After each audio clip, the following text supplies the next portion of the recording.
Thank you for coming to tonight's screening of My Friends, the Comedians. Please ensure that you have your cell phone silenced. Enjoy the show.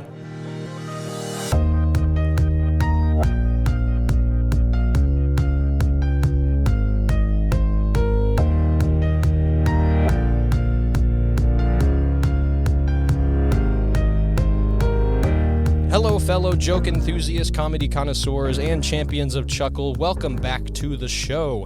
If you're new here, my name is Jacob Marscola, and this is My Friends, the Comedians, a podcast where I sit down with a friend and discuss the mysterious, delirious, and unserious realm of comedy. Sitting across from me is a friend of mine who just so happens to be a comedian, another alumnus on my show. Taught me a lot of what I know about improv, though I don't think he'd give himself that much credit, and is absolutely a comedian I've been waiting to get onto this show. Please welcome Miguel Badia.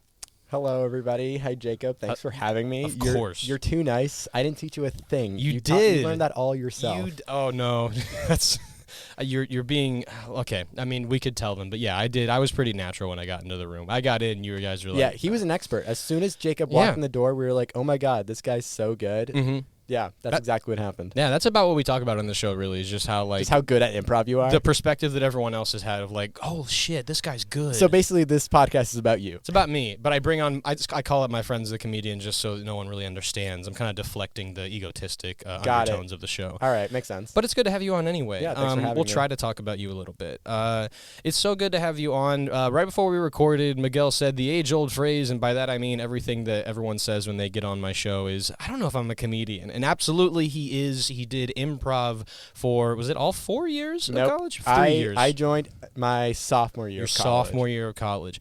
But being a comedian doesn't necessarily mean you did improv for the whole time. I have, much like other seniors that I've talked to, alumni that I've talked to on this show, there's a few realms that I think you could probably pick at from you to talk about. But before we get into that, before we get into a comedy journey, talking about what you've done, what you did, what you're going to do, let's really get to the meat of the matter.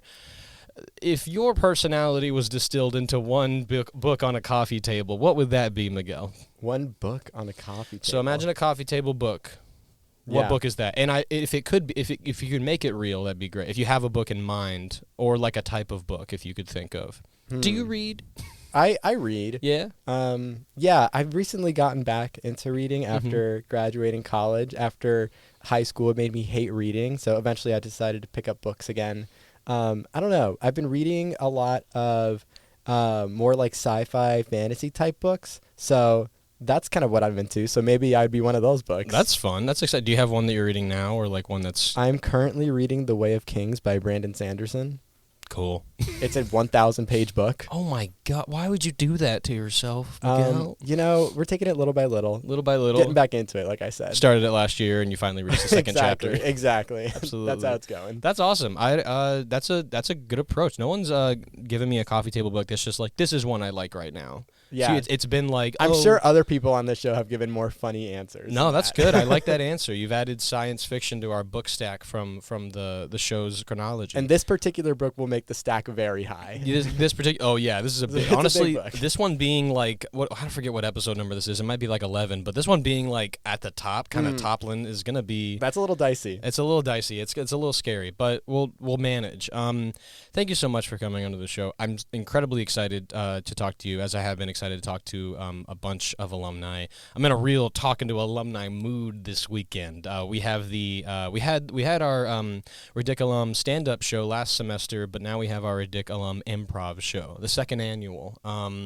And we just had practice with everyone, and I'm always ecstatic to watch people who maybe haven't done improv in a year, 2 years, possibly 4 years, and you guys didn't suck. It was really good. How did you feel about that practice? Like, how are you feeling about that and going into a show in like less than 3 hours? Yeah, it was a lot of fun. It's really great, honestly, just to get to see people who I haven't seen in a while. People just like live apart from each other after graduating. So, I mean, it's good to just kind of get back in touch and see people who I haven't seen in a good bit. So that's honestly the main highlight for me. People like Kalechi, who I haven't seen since like graduating college. That was that's awesome. Crazy. Like Julia, I haven't seen in a long time. So that's honestly the main appeal for me is just like getting to see everybody again after it feels like it's almost been 2 years since I graduated, which kind of feels weird to say. That's terrifying. Yeah, it is a little terrifying. Because that means it's my time to graduate. Yeah, we're all getting old, Jacob. We're all getting so old. Yes, we can't slow the passage of time, unfortunately. We can't, no. But yeah, no, I really enjoyed it. I really also felt like I was surprised by just how quickly we were able to just get back into things and just like have so much fun with each other at practice. I mean, I haven't done improv since the last alumni show, and like, I mean, I just found myself just like in a groove again, just like with everybody else who I had been doing improv with previously for the last 3 years. So it was a good time. Can't complain. Yeah, it's always we've not done this twice, and I'm super excited to for the first time next year like come to the show and come practice with a bunch of these people. It's last year when we held the first alum show, watching you all on stage get to perform, it was a special kind of exciting, and I was like, I gotta wait 2 years to be a part of this. It's like it doesn't you wouldn't think it is, and it's not like entirely detached, but from the perspective of someone who's still in Ridiculum, the club, as opposed to Ridic alum, the people who have already graduated, it's a different kind of show. Like, you guys seem a little different, it's a different energy, but it's not better or worse. It's like, it's a fun energy that I think I'm excited for our audience to see again. I'm excited to contribute to next year. And it's always great because I think I'm going to assume that it's going to seem like this, but like we've got people who didn't come last year coming this year. It's always going to be kind of a new mix every year, or a bigger mix, which I'm excited for. Yeah, usually my main experience performing was just like within Ridiculum, just performing to my friends and all my friends' friends. This will be interesting, performing to people who have maybe not seen me before. I was going to say, did last year it feel still a little somewhat comfortable because I you still weren't had, super detached yet? Yeah, I mean, I still had a good amount of friends at Villanova. I still have a couple of friends now at Villanova, obviously, but fewer than last year. In like 2 alum shows, it's going to be an interesting feeling. Yeah, definitely. It'll just be interesting being on a stage again. It's not an environment that I feel like I'm used to right now. So yeah, I guess in a couple hours we'll see how that goes for me. Yeah, definitely. Well, it's about time we get into the real meat of the matter, not the book's text, but your comedy journey. Now, I know that you joined Ridiculum sophomore year of college, and I know that you joined VTV freshman year of college. But if it starts further back in any way, whether it's watching something that's comedic, whether it's watching any kind of improv or stand-up, or watching funny movies, what was like your first experience with like, this is comedy, I enjoy comedy, this is really fun? Yeah, well, the big appeal, honestly, of improv to me was just like the idea of storytelling, which is something that I feel like I've been just like wanting to involve myself with throughout my whole life. Like it manifested in starting to make like funny videos as a kid with my brothers, and like editing them on iMovie. And I love that feeling. You just took me back. I made all sorts of stuff with my sister. It was amazing. It's fun. I've always loved like video production, filmmaking, and just from like a storytelling perspective, I've always found that medium to be just kind of like what I gravitated toward. I had no intention of joining an improv club when I went to college. If anything, I had an intention to join a film club. So that's what I did freshman year. At least you did that first. Yeah, I did. And I guess the way I ended up in Ridiculum is kind of a funny story. And it's really just mostly because of my friendship with Patrick. Mm-hmm. So Patrick obviously did Ridiculum for 4 years. He was the president our senior year. But we actually met during our orientation. We were in the same orientation group. He was basically the first person that I met at Villanova, and basically the first friend I had. And so for those first few weeks, we told each other, like, all right, we're going to each join different clubs to make friends apart from each other because we need to, like, meet people at school. And so I joined our TV club, VTV, and he joined Ridiculum. Toward the end of our freshman year, we kind of struck a bit of a deal where we were like, okay, like, if I join Ridiculum, you should join VTV, or some like combination of that. Mm-hmm. And so the next year, our sophomore year, keep in mind this was also like deep COVID, like 2020. So there wasn't a lot else to do on campus. And so naturally I just said, all right, I'll come to a Ridiculum practice. You better come to a VTV meeting then. And we did a bit of a swap where we each joined the clubs that we initially joined at the beginning of college. You parent trapped it. You guys little bit. switched the locations and Yeah. then you joined both. That's really it's fun to find those people early on that's make you accountable of like come to this thing or you go to that thing, like making sure. That's what made it easy, I think, to a few things, but it's one of the things that made it easy to stay with Ridiculum is that I met people at Ridiculum and I didn't just like sit in the corner and like kind of just see the people that were in the room, and that was really helpful. And I'd like to think that's probably what Ridiculum attempts to do the minute you walk into the room. Try to attach you to someone. Try to make you like you could be friends with any one of us. Just make sure you stay with us or something. And that's what made it really easy. Same with VTV. Same with VTV is it felt like there were a lot more people, but it was like different branches, different realms of VTV, and I found a lot of those Ridiculum people in the VTV room, and I was like, well, if they're here, it must be entertaining in some way. It must be worth staying in. Yeah, I mean, there's a lot of crossover between those two clubs, and it helped that I knew a lot of the people in Ridiculum before I joined, so that kind of helped me get comfortable, but I was never really an on-stage type person. I was never like a theater kid in high school or anything like that, so going into a club where I had to perform on a stage and like making stuff up as I go along was definitely intimidating at first. But I think just like having known like a couple people in Ridiculum before I joined, that helped. And also just like how welcoming the club was to me. I think that just like made me very comfortable. Also, it was a situation where since it was COVID, we weren't able to do a show until the end of my sophomore year. So I basically got to do several months of just practicing and getting better at improv before I actually went on a stage and tried it out in front of an audience for the first time. Yeah, I want to know of like the whole, because people join Ridiculum and they don't necessarily feel comfortable at first to get on stage. What was that experience like? Because I've talked to many other people where most everyone else went into even Pat went into Ridiculum not really knowing the vibe or knowing anyone in there and just kind of trying to work themselves to the comfortability to be on stage. What was that like, having someone in there and then eventually like getting yourself to the feeling of, I think I'll probably get on stage? Did it make it easier? I assume it like probably helped in some way. Yeah, I mean, I think just over time, getting comfortable, like making a fool of myself in front of the people in the club and it being okay, that really helped. I think it also helped that the situation itself was unique. We weren't able to practice in a classroom. We were just outside in a parking garage doing practices during COVID. And I think that sort of experience of like, this is not normal, brought us all together even closer than it maybe would have otherwise. And so I think just like that group of people, that like 8 to 10 of us who were in the club at the time, I think really just like did a good job of making everybody like comfortable, at least from my experience. And I think that really helped. Like it made me stick around, obviously. So, I mean, they were doing something right. Yeah, definitely. We'll try to walk parallel roads. I want to talk about what it was like joining VTV, because that was, I'd say, you were as much a part of VTV as you were Ridiculum, but a little more a part of VTV, given that you were the president by the end of your college career. So yeah. Joining that, like, what was the appeal of that, especially in the frame of, like you said, making short films or sketches like with your brothers, and like comedy was a nice medium to fit that into. Where did you find that comfortability and that like enjoyment that comedy gives you in VTV? Well, or was a lot of it like production and I'm going to find the pockets where like comedy hits? Yeah, so, I mean, that's a good question. Let me think of my answer.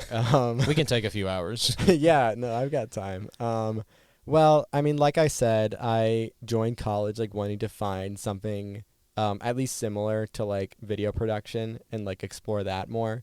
So that was kind of the main initial appeal of VTV for me. I also felt like when I joined the club, I was able to become friends with a lot of the people pretty quickly. So that also helped me stick around. And I was actually in VTV more so involved in like the news department. So I had an interest in journalism at the time. And so doing like reporting videos and just like doing like practicing like journalism through video, like that was really fun for me. And then eventually I got brought into like some of the other departments of VTV. I got involved in a lot of like the entertainment sketches that we would do. So I think eventually I think it started out me just like kind of trying to like feel things out, like see whether this is something that I would enjoy doing. And then eventually like I got closer with the people in the club, and that just like helped me get more involved and just like feel more comfortable just like coming out of my shell a little bit more. So honestly, a similar experience with Ridiculum where I kind of just like tried it out, like wasn't sure 100% whether I was going to stick with it, but decided to give it a shot. And eventually it was really just the people in the club who I just like became friends with. And like that was what really motivated me to stick around. Awesome. Yeah, I want to circle back to when you mentioned that, like, you find the medium of comedy, like, I don't know if you said easiest or most comfortable in some way. Like, what about that? Because you, from like, having, like, a history with VTV, like, have some notable hits that are, like, comedy sketches or comedy short films, comedy Villies winners. Like, what about making those, and you can name them if you want, what specifically from each one gave you some, like, some really great experiences, but what about making that specific kind of film is like really enjoyable to you? Well, I don't know if this is a hot take, but I actually think comedy is one of the more easy things to write in terms of like if you're trying to make like a sketch or like a video for VTV, like just making something funny is the easiest thing to do because you can just kind of riff off the people in the room, people are cracking jokes, like things generally will come naturally. I think it's much harder to make something that's like more serious and meaningful. So I think that's kind of like we gravitated a lot to comedy within like VTV, and I think that's also what brought a lot of people from Ridiculum over to VTV was just like the appeal of doing like just some fun, lighthearted comedy sketches. So I mean, I think a lot of people really enjoyed doing the like just more comedy oriented content, and I think that's also like it helps people stick around in the club. Like, you know, people like doing fun sorts of videos. So I think like I think comedy is just like an easy like I guess point of entry for anyone trying to do anything more creative because it just like I think on some level it's just like an easier way to like write things or I guess what am I trying to say here? I think it's just like it's more natural to sit down with like a group of people and say like we're gonna write something funny and like joke around and like it'll be fun versus like trying to do something a little bit more serious. So comedy just ends up being like an easy point of entry for something like VTV. Definitely. And I think that's, I mean, I do agree. And it's sort of the barrier to entry for like write a VTV sketch with some of these people. It's like very low. It's you can bounce off, like you said, you can bounce off of people really well. And I think it's just also the idea that like there has for a little bit been a precedent set in VTV of like, this is what we've done best for a little bit, or at least what we do a lot of. Yeah. And so you can look to those sketches if you feel like you need inspiration. And I think that's why like entertainment, like for at least as long as I've been in it, like entertainment is like, okay, well that's entertainment, but it is like comedy entertainment. But we do other things, but comedy is really like prevalent and like really present in entertainment just because it's like it's a good way to get people to just start making things. Yeah, and like I said, I mean storytelling was really the appeal for me early on, and I think that comedy is just an easy point of entry into that. Especially when you're like collaborating with like a group. I also found that like within Ridiculum, I really enjoyed kind of the technical aspect of improv and just like learning about, okay, like, you know, cracking a joke on stage might be funny, but what actually makes a good scene, like what actually makes a good story. So I really enjoyed just like learning about like what you have to do within an improv scene to actually craft like a good narrative. So that also was really appealing to me in terms of just like, this is like collaborative storytelling. Mm-hmm. So that was, and comedy, like I said, is an easy way to do that, especially if like you don't have a lot of experience with like storytelling yet. So that was also really appealing to me. I think you're absolutely right. And it makes so much sense that the thing that you enjoy a lot about improv is the technical parts of creating the story. I mean, there wasn't a lot that was done, but I'd have to assume that whenever like a long form show would happen, you'd really enjoy at least going to tackle that. Yes. Because it's different than short form. Like you can tell a story in those short form games, but we're gonna forget about it because we're gonna get rid of it. Like we gotta go do the next thing, and it's like one offs. Like a long form show, and you did a few long form shows. Yeah, what about those was like especially enjoyable? Yeah, well, I loved switching up the format every now and then when we did improv, just because I mean it was gonna be a new challenge. Like I don't know, I just like switching things up every now and then. I loved the long form stuff because oftentimes it fell flat because it's hard to like consistently keep up like or at least consistently create like a satisfying narrative over like 30 minutes to an hour. It's especially hard because Ridiculum's such a short form heavy group. And so when it was time to shift to for the long form show in a few months, we really got to rework our brains, or at least like start to remember like long form is a little different and how to bring in those aspects over. It's definitely hard. It's definitely a challenge, like you said. Yeah, and I mean, in terms of like what I remember, I think we started doing long form my sophomore year, like around the middle of the year. And again, that was like during COVID. Like we didn't really have a lot else to do, or at least I didn't have a lot else to do at the time. And I think a lot of us were starting to get like very comfortable, like, you know, within practice and just like really get into a nice groove. And it felt like the right time to try something a little bit different. I don't remember who brought up the idea of doing town initially, but it was always something that was like in our back pockets where we were like, this is something that's challenging. I don't know if we should try it yet, but maybe eventually we will. And then eventually like sophomore year or like middle of sophomore year was when it kind of happened. I may be remembering that incorrectly. I think if I'm remembering from what I've heard from other people, like COVID and having to practice outside and not having not as many people, like it created a space where y'all kind of just had to do long form. You guys had to try something new, do something where the limited amount of people could all be in it in some way. And so I assume that kind of cultivated an area where you were like, we're going to shift our mindset, at least for this year, and we're going to try to focus on this long form thing. Yeah, it was just the right environment, I think. I don't know if it would have worked. Like, I know, like, my junior year, there were, like, a bunch more new members in the club. We had a much bigger group that following year. I don't know if it would have worked to, like, introduce long form during that time, just because long form is very, like, very collaborative, and you have to be like very much in lockstep with each other. I mean, improv already is like that, but long form even more so. So I think you're right. Like that group, like sophomore year, we just had like the right environment to be like, yeah, let's just try it and see how it goes. And then, yeah, I mean, it definitely took us a while to like figure it out. Like it's not an easy, like you're basically having to keep up the same story and make it satisfying over the course of like 30 to 40 minutes. And like things can get very much lost in translation. Yeah. So it was always a fun challenge. But I can't say we always like, you know, were successful at it. But that was the fun part. It's hard to land, and I think especially the if unless it's like Name Another Thing or anyone that's listening that like knows of long form, like Town isn't your like traditional Herald, or it's not like Armand, like where those games like you can tag out and jump between scenes, and it doesn't have to be super coherent until you make it. Town is straight up just a story. Everyone on stage is the same character the whole time. And so it's like, I'd say that long form like that is harder because, one, like you said, you're keeping up the same story, but you don't get the benefit of like quick tag outs to make the audience laugh. You don't get to like do a quick like game of the scene to like make them laugh, do some repetitive stuff.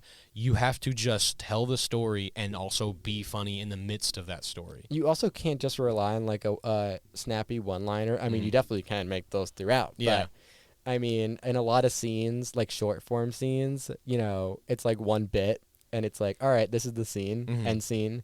But with long form, there's more pressure to be a little bit more collaborative, which I really enjoyed. I just felt like there was a little bit more of a need to like really listen to your scene partners in order to like build off of what they were doing. I would say less so than a short form scene where you could just like crack a couple jokes and then you're like done. Long form puts a little pressure to be more collaborative and be a better listener. Yeah. Do you think long form is like, and I asked this to everyone that's come on, all the comedians that have come on, like, do you think that if you found yourself in a space where you could like go to a improv theater and be like, I think I have the time between my job or whatever I'm doing to like get back into it, you think you would like go full in on long form? Would you like to go in on that? Or do you think you would like try to find a way to balance short form and long form? Do you want to like take a break from that short form area? Yeah, I don't know. I mean, obviously I'm not actively doing comedy right now. He's about to. I guess I'm about to. Yeah. But like in terms of like consistently on a weekly basis. So I think if I were to get back into it, it would be more so like, I don't necessarily know if I have a preference for the type of like improv that I would do. It would just be more so just like finding the right group and the right like club in my community. And then, you know, maybe, you know, if I were to get more comfortable within that, then maybe explore specific types. But honestly, like, I don't think, like right now, I think like the reason it appealed to me in college was like, the connections that I had with a lot of people in the club, and just like the opportunity to kind of de-stress and just like hang out with your friends for a while. I think like right now, it'd definitely like be a lot of work to like try to ingrain myself within another group, especially if there's people I don't know. So maybe it's something that I'll explore soon. Maybe I'll try something different. But we'll see. Listen, there's some ridiculous people making moves to DC, moving in that area. Maybe you guys can start an alum group. We'll see. That could be fun. Yeah, but even then, like even if it's not improv, like I like very much enjoy like I mean even like a couple of weeks ago, me, Patrick, and Andrew were together like trying to write stuff. So I think I mostly just want to explore like creative things, not necessarily limited to like improv, but like I've been trying to write more and like just create things. So that's kind of what more my priority is right now. Awesome. Well, that's where you are now, but we're going to step back a little bit. I want to talk about your first show, when you first performed. And was that, what show was that? Was it, that would have been Vaccine. Was it Vaccine? Yeah. And that was a short and long form show, or what did y'all do? What was that like? It was a bunch of short form games, and then we did a town. I wasn't in the town. Got it. I wasn't good enough at improv. It was your first show. I mean, understandable. It was your first show, but like, what was that like? Especially like first show being a still pretty COVID heavy show of like y'all are all messed up. You're outside. You have to use microphones that sometimes aren't working. Oh, that was the worst part. We had to use handheld microphones. Handheld microphones for improv. And half of them didn't work. Yeah. Half of them were broken on stage. Like we had to like be switching them, and it was a disaster. I thought it was for me, I thought it was disastrous. I was like obviously like very nervous for my first show. And just like that environment of having to do it outside with handheld mics with masks, it was like a nightmare for me. I think the show overall was like pretty good. I think like there's some iconic bits in that show, especially with the long form game. But yeah, I was like, for me, I was like, this is like a disaster. Also, my parents were there. Yeah. Like, that was like not, I mean, it was, I'm glad that they went, but probably not the best like improv show for them to attend. I don't think they attended any other ones that I did. All they've seen is you do Vaccine. All they've seen was me do that one weird outside show with masks on and handheld mics and nothing else. That's a tough environment that I couldn't relate to. I wasn't attempting to do stuff like comedy during COVID when it was hitting. And even my first show, like campus was pretty mask free at that point in terms of regulations. What was your first show? First show was I forget, it was Cowgirl show, but I forget what we called it. Yeah. I forget what it was called, but yeah, it was the Cowgirl show, and that was really fun. Getting to like go out, get shirts with the team, and then do the show. And I was incredibly nervous the whole time. And it was... Was that the same show that I had the Shake Shack? Yes, Shake Shack shits. Yeah. That was a fun weekend. You still ended up performing on stage. Yes. Which, good on you. It was credit to my friend and roommate at the time, Brad. He brought me like some meds right before the show, like right in the nick of time. And I was able to perform without dying on stage. I guess I feel like, should I provide context here? Sure, go ahead. I mean, what was this day like? What did we do? Okay, well, we basically had an improv show, and that afternoon we decided to go to the King of Prussia Mall to buy like shirts for the show, and like we hadn't had dinner yet, so we went to Shake Shack, and I decided to get myself a chocolate shake from Shake Shack. Just a regular chocolate shake. Just a chocolate shake. I did not think it would do as much damage as it did. And just like I remember feeling on the car ride like to the show, I was like starting to feel not great. But also, okay, it was like very heavy for me, this chocolate shake. Yeah. So that was already an issue, but also like just combined with like the adrenaline and nerves of like about to like be on stage. That I think I was just like not feeling great before the show, and I don't know. I definitely like I knew I had to push through, and you did, man. So hell yeah! And also like that was that the first time y'all had done a show in a little bit, or yeah, it must have been. Yeah, well, I guess you had the last time you did a show was Vaccine. Yeah, so that I guess would have been my. Maybe I don't know if I'm no. Did you do Parable from Scripture, the long form show? Was that the Taxi Jeremy show? Taxi Jeremy? Yeah, I was not in that one. Okay, so it was your second show. I guess so. Yeah. Huh. And that was your first one? It's my first show. What was that show like for you? It was fun. I had a lot of fun with it. The first ever improv scene I did, I was the boss of all girls, and that's Oh, I remember that. And that's- I remember you getting that prompt, and I was like, "Oh my God, Jacob, What's he gonna this could do? go so poorly for you right now." And then I did. Well, it didn't go poorly. I just went an interesting direction. People laughed at it, but it like I don't even remember what you did. I was girl boss, and so I was the boss of all the girls. I made all the girls in the girl factory. And yeah, interesting take, right? Interesting direction to go for young Jacob, I guess so. especially in the midst of the Jacob's medium on women. That did not help your case. Joke that Siobhan was just pushing and That pushing. Did not help your reputation. It didn't. I Jacob. think maybe I was leaning into it at some point. I was also like sometimes sad at that point in my life, so it was like let me just be the boss of girls. Was it just like It was being, it was all the beanie. It was this entirely, was your beanie era. so still beanie. Oh, actually no, it wasn't. I wasn't wearing beanies at that point. Was this so this was before Beanie Jacob? This is BB. this is BBJ. Before Beanie Jacob. BBJ. Wow, that's how I'm gonna start measuring time at this point. Was that BBJ or ABJ? Yeah, exactly. Yeah, yeah, it was all right. But but overall, I love the show. It was a thrill to get to do it. To get to do I think I did we did 3 games. Did you feel nervous before your first show? I felt nervous. I felt nervous, I think, in the moments leading up, but the whole day I was like, we're going to fucking kill it. I'm super excited. I can't wait to do these games. It was some of my favorite games I think I got to do. The few games that I did were the ones that I was feeling like I was excelling in. Yeah. And so that was especially great. And that's why I'm super sensitive to always make sure I'm putting people today in games and shows where it's I know and you feel like you do good in this. Because it's not awesome to be put in a show to be put in a game for the first time, and you're like, this one's one that I don't entirely feel confident about, but then you just have to go do it. The first time I did Bell Curve, I don't remember when it was, but it was the understanding too was Bell Curve's usually the older people. The older people or exec does Bell Curve. So the first time I did it, I was like, this feels like a big deal.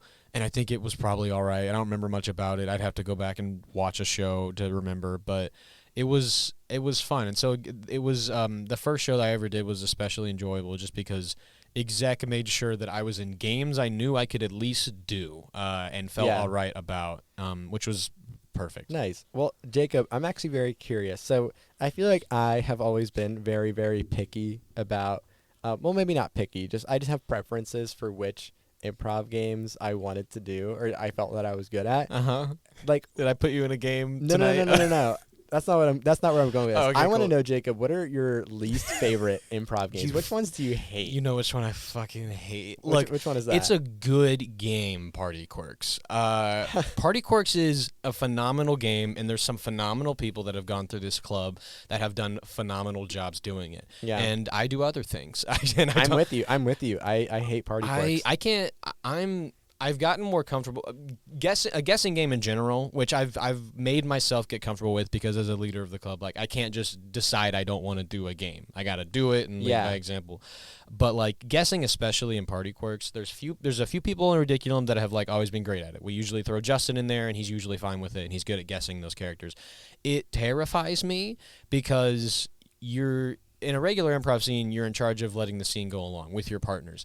But especially in Party Quirks, you're the most in charge of making sure it ends. Yeah. Now, your scene partners do help you by giving you clues, but it's ultimately up to you to figure out who they are, and that was the scary part to me. I've gotten more comfortable with being one of the guests in that scene because I've gotten, I think, better at managing a large group in a scene, or at the very least making myself become quiet so that the rest of the group can do something. But that's why Party Quirks, I used to always I think it's become more of a joke, and now it is really just I understand that I'm not great at it, but I also do love the game. I used to act like a child when I was put in Party Quirks, I think. And the perspective from you I'd love to hear, but it was who wants to do Party Quirks? And it was and people would kind of be like, Jacob, and I was like, I fucking don't want to do this game. And I was No, dude, I can relate. I literally had games that I was just I'm not doing that.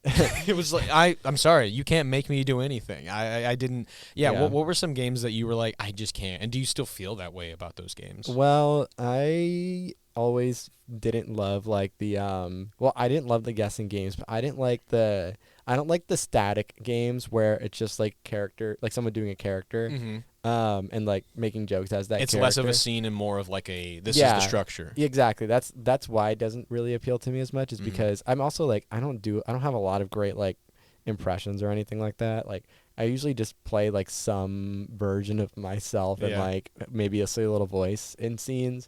But yeah, my impressions are not great, so I'm not good at that. And then also like I mentioned, like the part of improv to me that appealed to me was like the scene building and storytelling aspects of it. And for me, like a lot of those like static character games just like didn't have that for me. So I didn't have interest, and I didn't think I was good at them. There are a lot of people in Ridiculum who are really good at doing characters. I'm astounded when someone gets up there, because I'd like to think that I've at least tried to get better at like creating characters, and sometimes I'll do something in a game. I did a dating game like a few weeks ago where I was like, I haven't done dating game in a while, and I usually stray away, but that was a good one. I liked what I did. Yeah. But there's some people that get up there and without fail, it's at least entertaining to a certain degree that I don't think I hit every time, and it's insane. I mean, even getting to the practice that we just had with you alumni. Like some of you alumni still can just get in there and just do any fucking character, and it's entertaining. That's not anyway. me. It's it's fine. You know what? Not everyone. I do think, and again, I think it ties back to what you enjoy about story structure, what you enjoy about storytelling and long form. Like, and I do think like. This is one of the things I would have pointed to Miguel of, like, we have people that are character players and we have some people that are like heavy scene players. Miguel always, first of all, was very physical. You were always very physical, I think, in scenes, whether it was like exaggerated or just necessary. Very physical doesn't usually, I think, mean like you're always moving around. It's just like whenever something was needed, it was done in a physical way, and it was usually you. Thanks. And building and blocking too, like, and I think it makes total sense. And it's so fun that short form because long form, I think it's like the goal every time, not every time, but for the most part with most long form games, it's like tell the story in some way or make it cohesive. Don't make it a jumble or in some way. Short form gives you so many routes of like do a good character, build the scene, return to the scene the last time you saw it and try to create like a last time in the scene. Like it creates a cool space, and it's, I think, what has allowed Ridiculum to be such a, in terms of comedic voices, diverse group, because there's people who are huge scene workers like yourself. There's people who can do characters like crazy, like Jay could do insane characters. We just saw, like, I didn't know Vince was so good at accents. I didn't know Vince before I met him today, but like the amount of accents that he can do, like there's plenty of players and people that we've had in Ridiculum that can do multiple different things, and I think it's because we're a short form heavy group. I'm sure you find that in a long form group, and I'm sure teams like Georgetown or teams like Harvard or whatever that we've seen do good long form, you find different voices like that. But short form, I think, is tailored for creating a space with so many different kinds of improv comedians, and I really have enjoyed that. And it's still happening now. Like, people will show up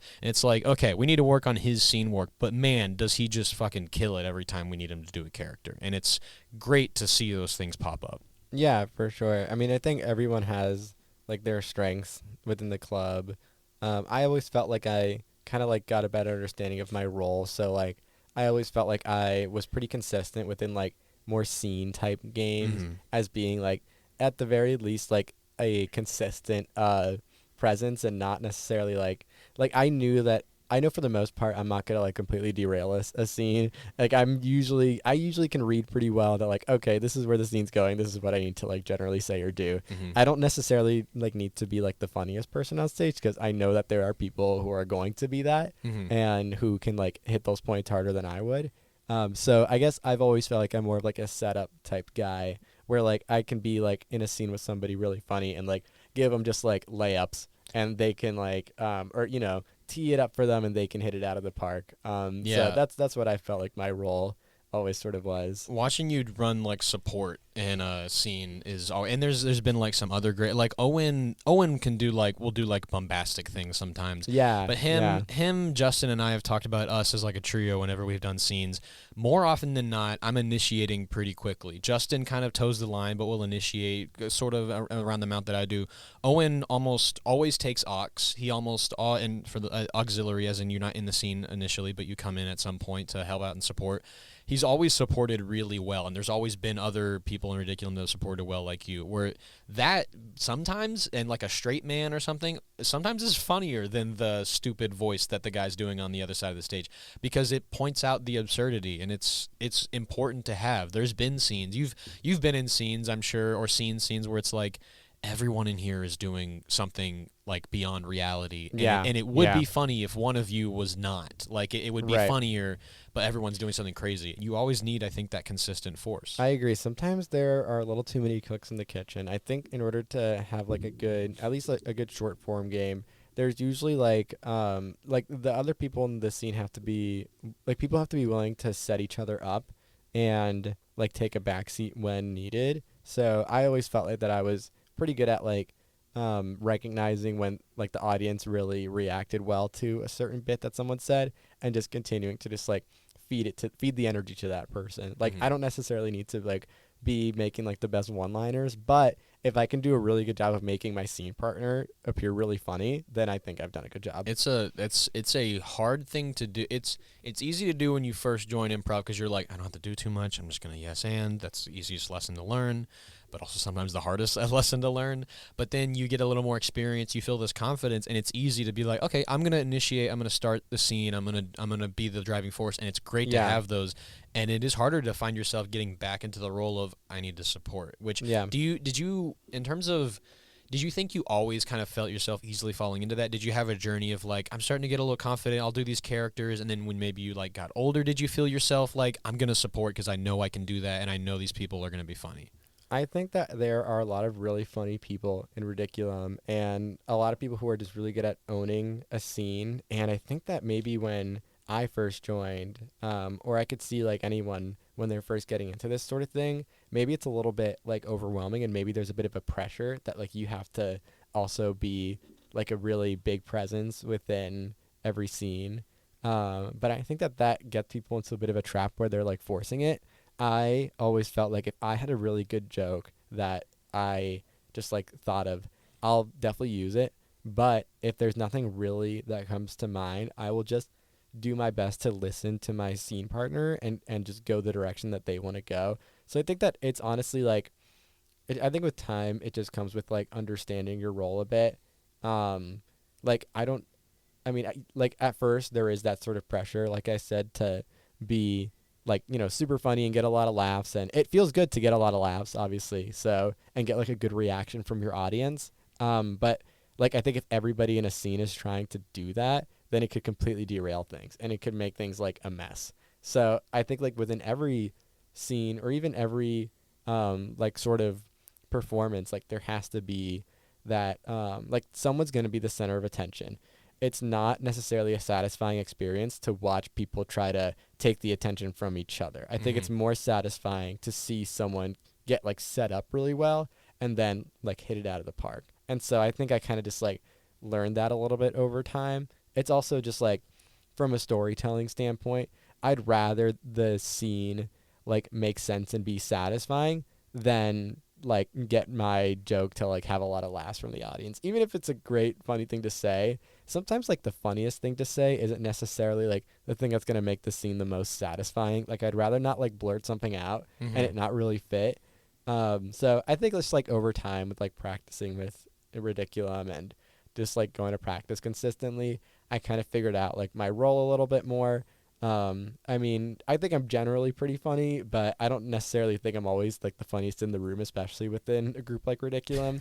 So I just kind of felt like I can like do a really good job of like reading the scene, and I think I'm really good like from like a technical standpoint. So let me just like try to figure out a way to like make my scene partner's presence like stand out more. Yeah, and this is going back to like when I've talked to, I remember specifically talking to Frank about it. I think I've talked to Pat about it and Siobhan a few times on the show. this goes back to like the question that I think even like I had a hard time asking myself before I decided to make a goddamn podcast about it is like, am I a comedian? I've been doing, and I think especially the notes that you're bringing, because like in improv, I think improv comedy has improv and comedy embedded into it, and those aren't necessarily mutually exclusive. They're not always the same thing, but I think it's hard, especially if you seem very aware about this about yourself. Of like, I was always super interested and really wanted to make the scene work, and that wasn't like. I wasn't like, I'm only going to do this. I'm never going to make a joke. Like you said, if you have a joke, you make it. Right. But it's hard, I think, if you're someone that knows you do that a lot, to think of yourself like, well, if I'm not doing the funny part in the scene, is that a comedian part? I don't know if that is maybe why you asked yourself the question before we recorded, but I think if you do improv, especially in a way where you care so much about the scene that you are sacrificing jokes that you could say, you are giving parts of yourself so that the scene can work for everyone and each other, like individually and as a whole. It's a group effort. It's a group effort, and I think it's not stand up. Like we're doing a collaborative performance, so I think it makes sense for us to. I mean, I don't have to necessarily have like the big one-liner, but if I set up the big one-liner really well, I think that we all succeeded. Oh yeah, absolutely. And I think you are as much of a comedian if you are in that scene, or even not in that scene. I think even you could reach this out to like if you're writing a script, if you provided the necessary details to the script that made it a story and not just like a bunch of dumb jokes. Like and I'm sure that's what I mean. I'm sure that's you. Do you feel like a similar pull when you're in the writing process, either with Pat or with anyone else, where you're like, I'm going to write these jokes too, but like I really am going to keep us in the scene. I'm going to keep this structured in the same way. Do you feel that as well, kind of bleeding over? That's such a great question because that's definitely correct. Like so Patrick is one of my favorite people to just write with, and one thing that we kind of realized over time is like I end up being a lot of like the plot guy, and he ends up being like more of like the dialogue and like the bits. Kind of guy. Like I'm really bad at writing dialogue. For some reason, dialogue's hard. I just can't. Sucks. It's just something I've always struggled with in terms of like writing scripts and stuff like that. Yeah. Like I'm not necessarily the best at it. I guess maybe I just don't know how people talk. But I know that Patrick's really good at it because we did like a lot of stuff together in VTV, and like he always had like a snappy line to fit in anywhere. So like I even remember at certain points like being within a group like writing stuff together and then just like pointing to Pat and be like, Pat, I need a line. It's always good to have that on your writing team. And it's I think it's something that maybe either anyone like comedy writers or anyone in VTV that's trying to write stuff, like I think you'll help yourself out if sooner than later you realize this is the thing I do. Yeah, it's fine that I don't do every part of the writing. I'll think of a joke every once in a while if it comes to my mind, but it's good to have that 1-2 punch of like, I'll make sure we have a plot. You make sure it sounds like people are talking and that there's jokes that are being made that hit, and both incredibly important parts to it. And I think if you're writing something with comedy, even if you're the plot guy, that's a comedian writing that. Like that is someone that is caring so much about the form of a comedy film or a sketch that they want to make sure it still feels coherent. And that's, I think, really important, especially like keep tying back to like sketch or movie or improv. It's all related in some way, and I love how related it is. Yeah. And that's what I've enjoyed about this show too is I think I probably knew that, but getting to talk to other people, especially people like you've graduated at this point, you've had time to write on your own with Pat or like Mister who like writes for his job, like right, yeah. And so you get this perspective from them as well of like, no, it's not entirely exclusive, but I think it's especially entertaining. But sorry, what I was going to say is if you're coming in like as a perspective of like someone who's new, like thinking about the people that came in new this year. Had some really funny people. Had some people that one person that had already done improv, and so it's good to have different kinds of voices get in. But I think regardless of who you are, even if you're Charlie, who like came in with a lot of improv experience, coming into at least a new group, you have this you could always have this initial feeling of like, well, it's got to be funny. Yeah. Even if you are someone who's already in the past been like, we got to make sure it's a good scene. It's not always as important as you think, because sometimes you'll walk away and the improv show made people laugh, but they were kind of like, I was mostly laughing because they were laughing on stage, or it seemed like it was a funny thing, which I don't think has happened all the time with Ridiculum, but there's been some shows. There's been some shows where we've been on stage and it's like some of the stuff wasn't technically there, and I think it's because we've been on a real let's make it fucking hilarious streak, which is a good streak to be on. Just don't leave that scene technical part of it behind. Yeah, for sure. I mean, I think it's also like know your audience. I think I think for most of our shows for Ridiculum, it was okay to at least initially like just like crack jokes, like get the audience involved. I think though, like we did a lot of shows my junior and senior year, and a lot of the same people ended up seeing the same performers. And I think at a certain point, like I think like we tried switching up the format more and just trying different things. I think like you have to like find new ways to keep your audience engaged. And so I think sometimes like the first funny thing that comes to mind isn't necessarily what's gonna engage the audience the best. However, I mean, I think it's just like finding a balance with improv of like, you know, let's just strike a balance maybe between like making like low hanging fruit type jokes, versus like listening to our scene partners trying to like make it a real collaborative process and like making it a really satisfying scene for the audience. Like it's a balance to strike. I also don't necessarily think like the most well-constructed scene is necessarily the funniest. Like there definitely has to be like great one-liners throughout. Like it's got to be punchy. Yeah. So like there has to be that as well. Especially with short form. Exactly. Like, I think the thing that people, I'm not going to attempt to assume the analytics of it, but like there might be more laughs in a short form show than there are in a long form show, but the entertaining part of there is that you've created something all in like an hour or 30 minutes, and that's what's entertaining. I mean, I also felt like we just did short form better than we did long form. I think I love the long form shows that we did, but they definitely weren't the most like funny things we've ever done. It's also like long form, like we mentioned, is like more challenging in certain ways. But like I think like the punchiness of the short form shows is like an easier way to like engage an audience quickly. Whereas with the long form show, you're asking them to, I guess, be along for this ride with you for a longer period of time. So especially in the aspect of like short form shows give the audience a chance to give suggestions maybe like 9-10 times a night. You keep them engaged better. A long form show will maybe give them like 1 or 2 chances depending on what form you're doing. I think like the short form shows always ended up like going better for us throughout my time in Ridiculum, just because like it was like you said, it's easier to get the audience involved, like it's easier to engage them. I think whenever we tried long form, it felt a little bit more experimental. Like I really enjoyed trying that stuff. It wasn't necessarily the best for like from like an audience perspective. I bet like our audiences got like bored. They were probably confused.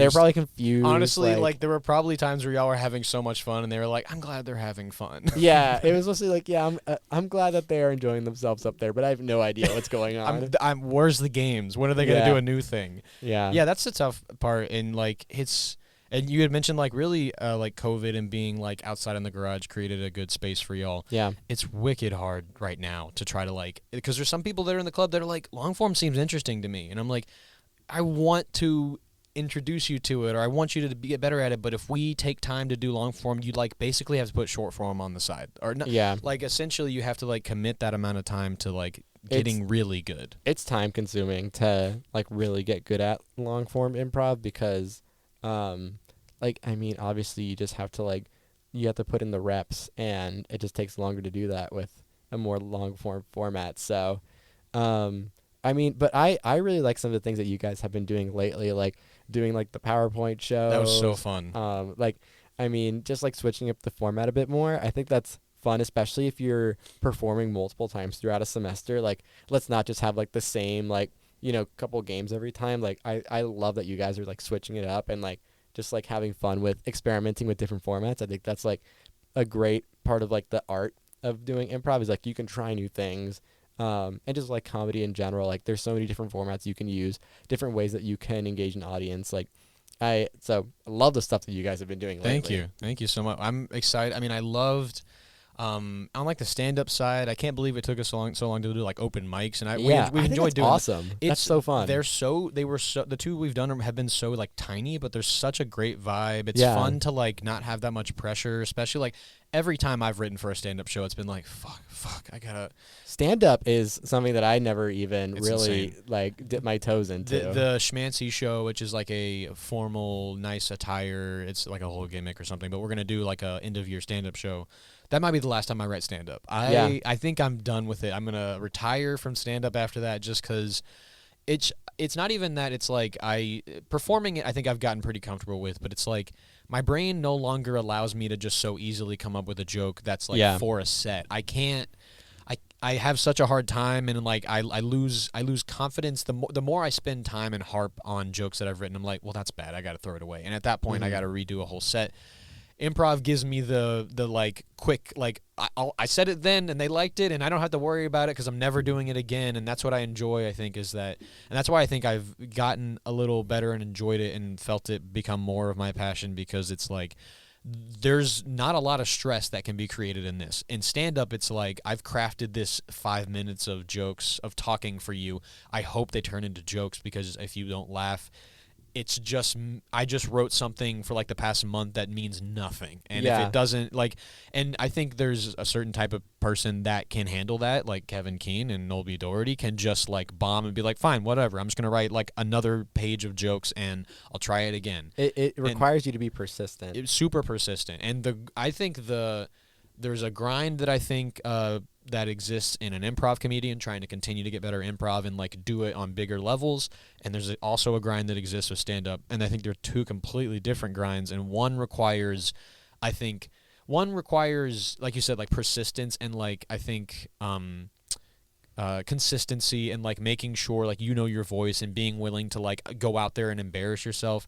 And because improv's so different, I think that just requires like I think it requires you enjoy improv, that you just be ready to do it for fucking ever, so that you can get okay at it, like on like a higher level at like theaters and cities. But like I think the kind of grind that comes from it is great, and I'm realizing that it exists. The improv exists in me, and the stand-up does not exist as much in me anymore, and I'm okay with that. I'm fine with it. No, I feel similarly. Like, I mean, in my opinion, stand-up is a lot harder than improv. It seems like it, yeah. Because, I mean, not that I've done stand-up before, but it just seems like it's so much, like, harder to, like, put time into crafting a joke for an audience versus, like, just, like, coming up with something on the spot. I think that also, like, improv audiences tend to be more forgiving than stand-up audiences. Like if you go to a stand-up show, let's say you're like at some comedy club and you're like, okay, this is a stand-up show. This is somebody who has written jokes for me tonight for me to laugh at. If those jokes aren't funny to me, like I'm going to be not satisfied with my experience. You had the time to make them good. Why aren't they good? Like why aren't the jokes good? Huh? Yeah, what's going on? But with improv, I feel like it's easier for the audience to be like, all right, well, they're just making it up on the spot. Like it's they can be more forgiving. It's like if someone screws up or like says maybe not the like right thing on stage or like maybe fumbles up a little bit, it's still funny because it's just like, okay, we're making it up. Like it's not necessarily like they had time to prepare as much. And not, at least not in the same way as stand-up. So I never really got into stand-up just because I didn't feel like that was my thing. I also just didn't really it's something that takes a lot of time, and I feel like I didn't have that because I was dedicating my time to other things.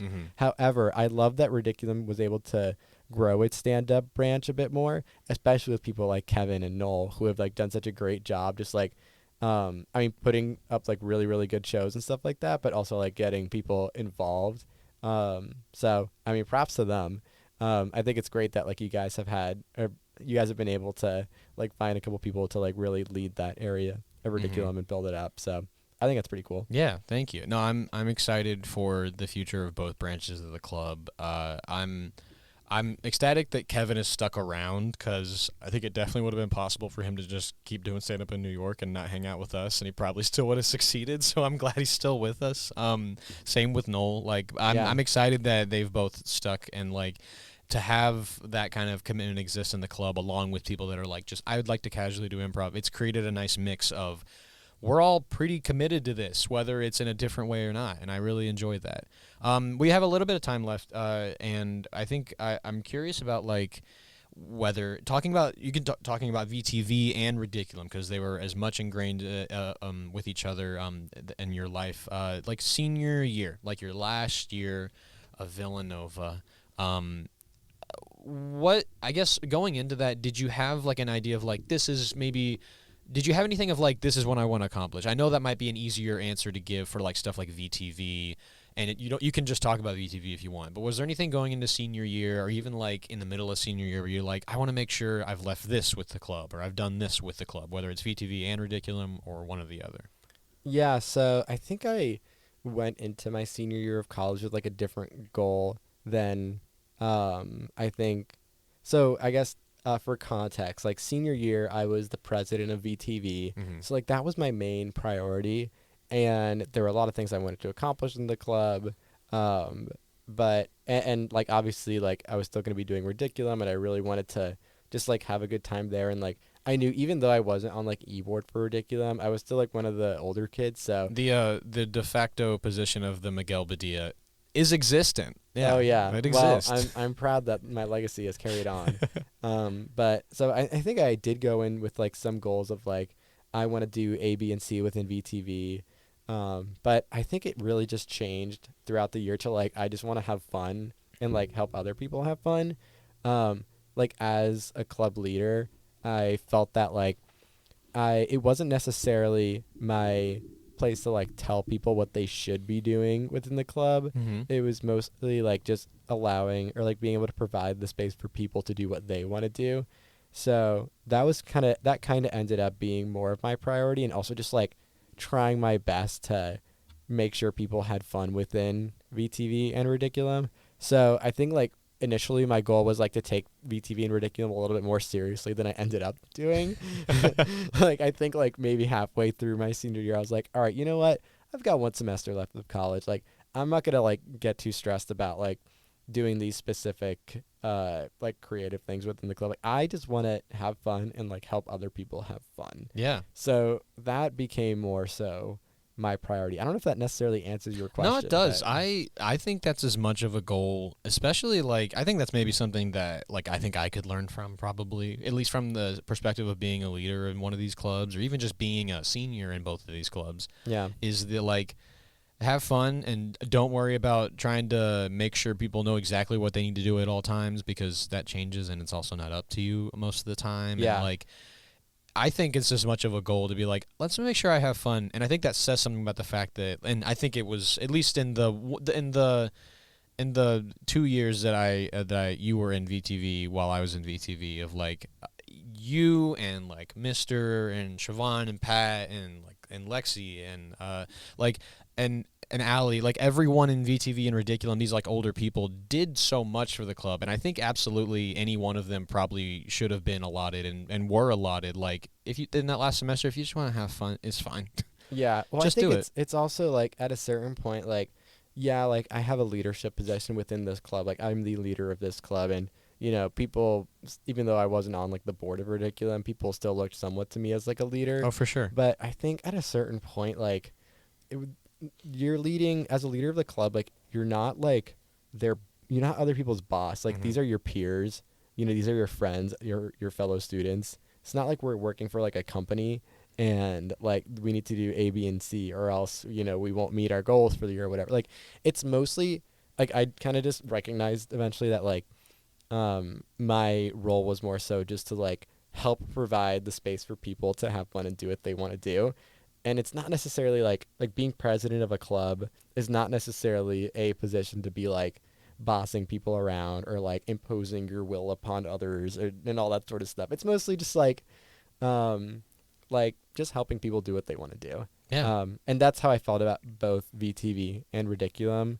And I think I learned that more so throughout like senior year, whereas like I got more comfortable in those positions. But like from a Ridiculum perspective, like I really just wanted to just like be a positive presence as much as I could, and just like, you know, just like contribute to creating a positive environment in the best way that I could. So. Yeah, I think that makes you as much on exec that year as it did other people, because it was a goal that I think was achieved a lot, especially from people like you, people that were leading the club, even people that were like my age. I feel like Ridiculum and VTV has become an area where leadership definitely exists, but there's also pockets of responsibility for someone that's maybe just a young member of like just be inclusive, have fun with everyone.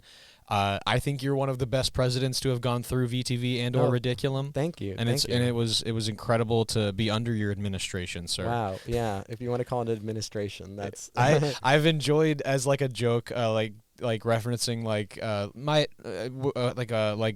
we tried to do a show in the Mullen and then that didn't work out, and I was like, we will never do anything in the Mullen again, not under my administration.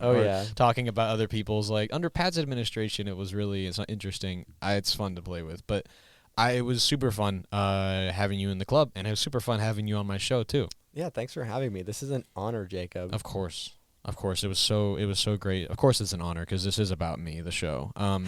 It is about me. We talked all about you a lot, so I might cut out a lot of things. So you kind of made this a bit of an editing disaster for me. But Did we go over like how much? There's no time. I always try to hit around an hour. Maybe subtract 2 minutes from that. But it was super great having you on the show. I'd like to thank Miguel Badia for being on my show, My Friends the Comedians. I'd also like to thank Andrew Mister for the use of this podcast theme song, Cruisin'. And my name is Jacob Marscola, reminding you to laugh, especially when it's funny.